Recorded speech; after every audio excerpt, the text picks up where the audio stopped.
we have a story out of Peru. And I happen to really have a soft spot in my heart for Peru.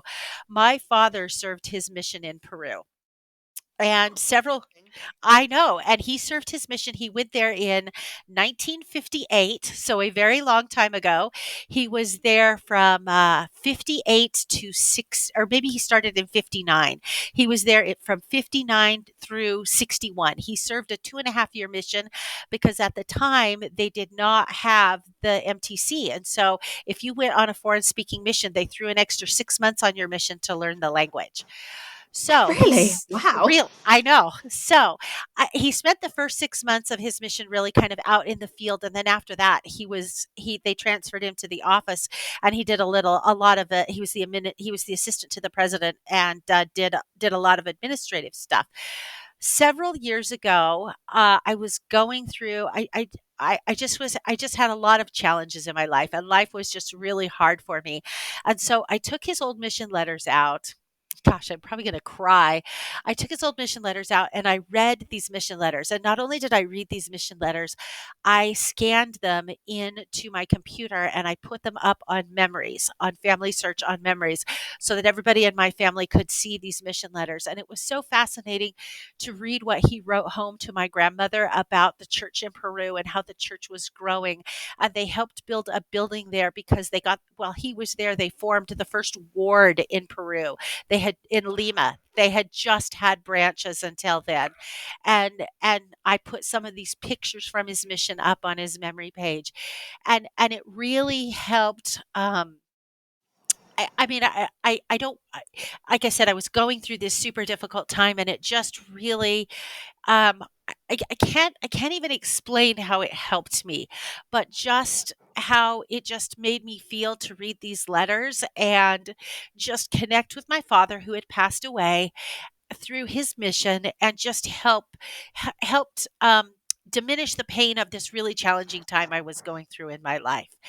And so that is kind of my testimony of family search and memories, and how connecting with our ancestors can really provide for us such a salve when we are going through really difficult, painful times. Anyway, so that's why I have a soft spot in my heart for in Peru.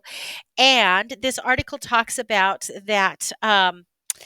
The first stake. So, about 15 years after the first ward was created in Peru in 1974, they were finally able to create the first stake.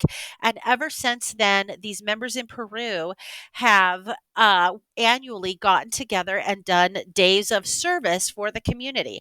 And they do everything from park cleanups to blood donations to hospital support, and they have about 4,400 church members who go out and perform this service. And so, one of the things that they were talking about is they had volunteers who dedicated their time to clean up a park and improving the public space for fellow community members. And I just like that. And they have been doing this for years in Peru. This is an annual thing that they do. And I love that those saints give back to their community in that way because Yeah, it's a very Catholic country. that's true. I hadn't necessarily thought of that angle that it's a Catholic country, but it's nice to get a little bit of feel good news. I'm not going to lie. And really interesting to hear your personal connection to Peru and how that's helped you in your life. So thank you for sharing that. I appreciate it. You're welcome. When I was reading this story, I in my mind all I could see was this picture of my dad in front of this church building that all of the members in Peru in the 60s had pulled together to construct so that they could have this building for their ward, and how these members were really pioneers. And that's what they talk about in this article is they're pioneers who built the church up in Peru. And to just have that connection, to know that my dad was while a foreign citizen there, helping and supporting those pioneers to build the church up in Peru.